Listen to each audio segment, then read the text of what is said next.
வணக்கம், எப்படி இருக்கீங்க? நலமா?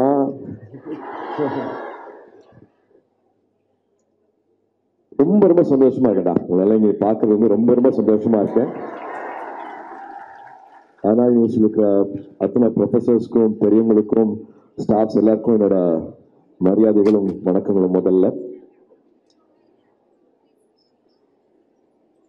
அகரமோட ஒரு கூட்டு முயற்சியில் அகாடமிக் ஃபோக்கஸ் பண்ணி முதல் முறையா ஸ்டெம் பத்தின ஒரு கான்ஃபரன்ஸ் நடக்கிறது வந்து எனக்கு ரொம்ப ரொம்ப ஒரு முக்கியமான நாளா பார்க்குறேன். ரொம்ப ஒரு மகிழ்ச்சியான ஒரு நாளா பார்க்குறேன். ஐயா, அகரம் ஆரம்பிச்சு ஒரு 15 வருஷத்துல இது வரைக்கும் ஒரு 6000 கிட்டத்தட்ட ஒரு 6000 கிட்ட மாணவ மாணவிகள் படிச்சு முடிச்சிருக்காங்க, படிச்சுட்டு இருக்காங்க. அதுல 70% பேர் 70% 70% பேர் என் தங்கைகள். 70% should be girls அப்படிங்கிறது வந்து வருஷம் அது ஒரு ரூலா பண்ணிட்டு இருக்கு ஒரு 15 வருஷத்துக்கு மேலேயே. ஸோ அகரம் குழுவா வந்து அவங்களுக்கு அடுத்தது என்ன பண்ணலாம், அகாடமிக் சம்பந்தமா வந்து அவங்களுக்கு என்ன தேவைகள் இருக்கு, எங்க கேப்ஸ் இருக்கு, என்ன விஷயங்கள் பண்ணலாம் அப்படின்னு குழுவா யோசிக்கும் போது வந்து we realized ஸ்டெம் சம்பந்தமான படிப்புலையும் துறையிலையும் அவங்களோட பங்களிப்பு வந்து குறைய இருக்கு, கிட்டத்தட்ட ஒரு 30% தான் இருக்கு அப்படிங்கிறது வந்து we realized. ஸ்டெம்ங்கிறது வந்து சயின்ஸ், டெக்னாலஜி, இன்ஜினியரிங், மேத். என்னடா ஒரு பிகாம் முடிச்சுட்டு இதெல்லாம் சொல்றேன்னு பார்க்காதீங்க, கொஞ்சம் ரிசர்ச் பண்ணிட்டு அதனால சொல்றேன். ஸோ இது நம்ம ஊர்ல மட்டும்தானா, இது நம்ம குழந்தைங்களுக்கு மட்டும்தானா, நம்ம சமுதாயத்துல மட்டும்தான் அப்படி இருக்கா?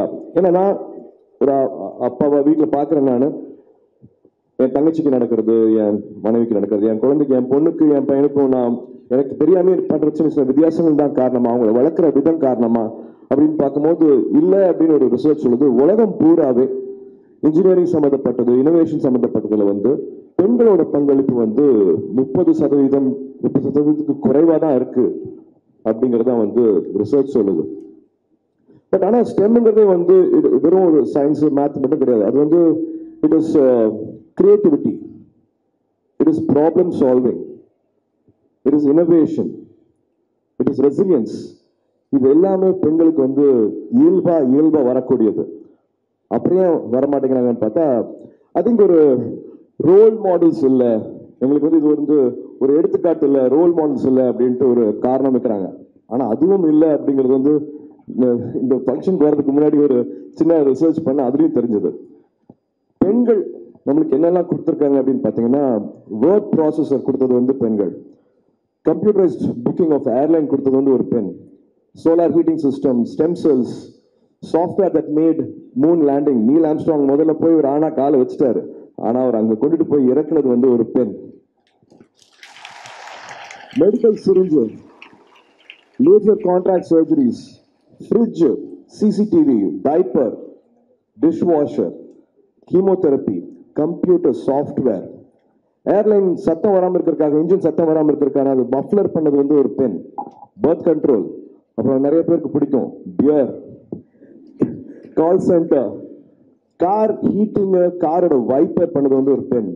இப்ப எல்லாருமே கனெக்டடா இருக்கிற வீடியோ கால், அதாவது வைஃபை ஆகட்டும், இப்போ அது இல்லாம இருக்கவே முடியாது இல்லையா, வைஃபை கண்டுபிடிச்சது வந்து ஒரு பெண். நம்ம இந்தியாவோட அக்னி மிசைல், அதுல முக்கிய பங்கு அளிச்சது வந்து டெசி தாமஸ், நம்ம இந்திய பெண். இஸ்ரோல மங்கள்யான் உட்பட 14 மிஷன்ஸ் வெற்றிகரமா எடுத்ததுல ரொம்ப ரொம்ப முக்கியமான இஸ்ரோல சயின்டிஸ்ட் வந்து நந்தினி ஹரிநாத் அவர்கள் 14 இயர்ஸா அவர் கான்ட்ரிபியூட் பண்ணிருக்காங்க.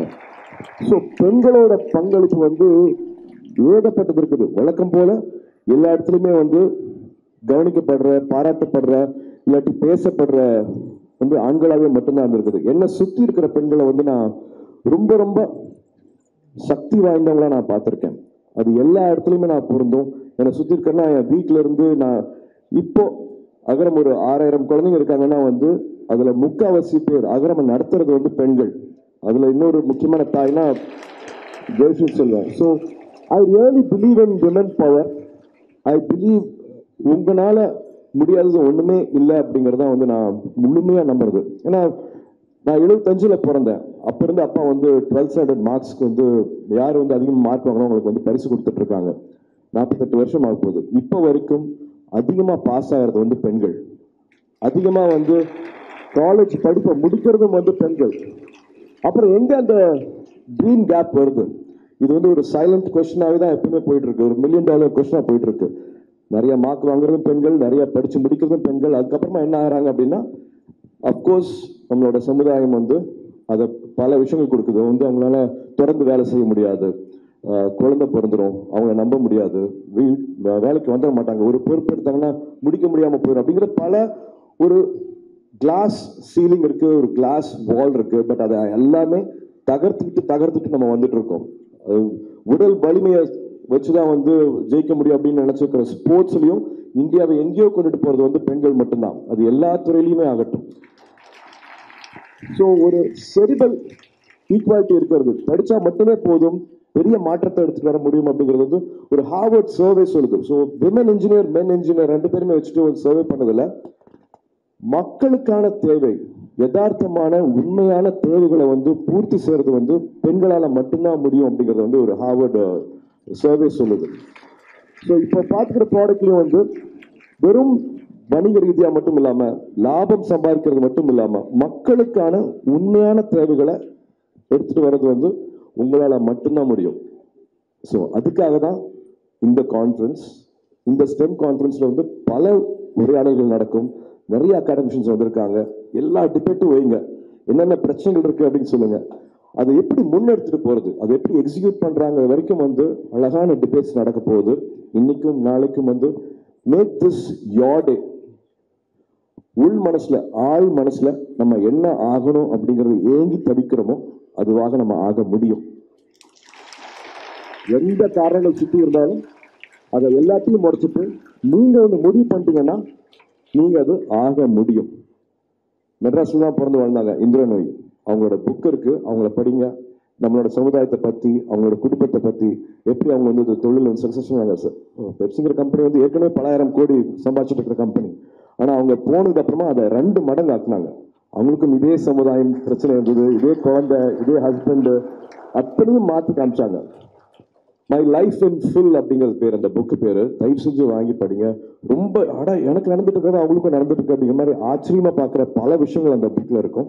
அதை நிச்சயமா உங்களுக்கு உதவி பண்ணும் அப்படின்னு நினைக்கிறேன். So make this your day. இது வந்து உங்களோட நாளாக இருக்கட்டும். Make the best use of this.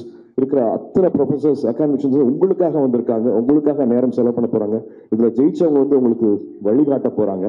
So இதுக்கு ரொம்ப ரொம்ப முக்கியமான காரணமாக இருக்கிற விஜய் அசோக் அவர்களுக்கும், அண்ணா யூனிவர்சிட்டி இருக்கிற அத்தனை ப்ரொஃபசர்ஸ்க்கும், அத்தனை ஸ்டாஃப்ஸ்க்கும், மதிப்புக்குரிய வைஸ் சான்சலர் அவர்களுக்கும், ரெஜிஸ்ட்ரார் அவர்களுக்கும், இதெல்லாம் பண்ணி கொடுத்த அகரம் வாலண்டியர்ஸ்க்கும் மனமார்ந்த நன்றிகளை தெரிவிச்சுக்கிறோம்.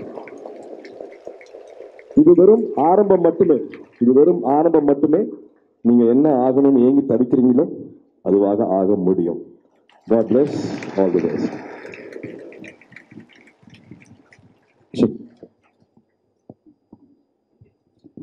குறிப்பா பத்திரிகை நண்பர்கள் எல்லாருக்கும் வணக்கம். அண்ட் இதை போய் தயவு செஞ்சு ஷேர் பண்ணுங்க.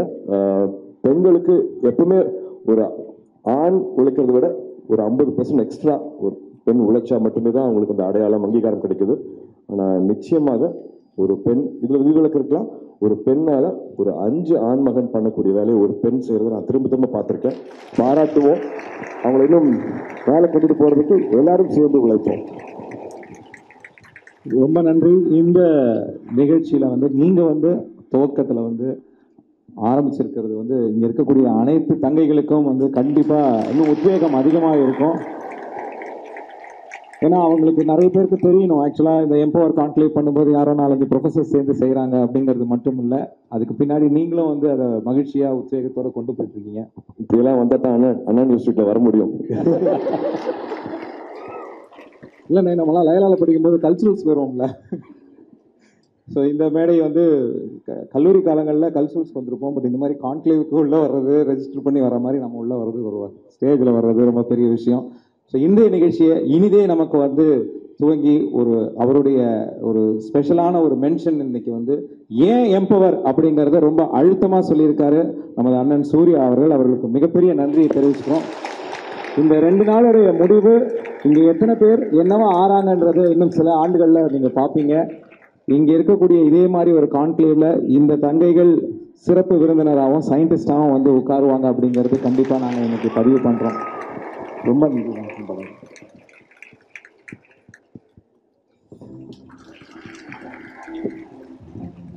டப்பிங் போயிட்டு இருக்கேன், அதனால தான் தொண்டை எப்படி இருக்கு. அங்கே வெயிட் பண்ணிட்டு இருக்காங்க கங்குவாக்காக. ஆல்மோஸ்ட் படம் முடிஞ்சிருச்சு. So I have to leave now. அதனால உங்கள்கிட்ட வந்து விடைபெற்றுக்கிறேன். தேங்க்யூ.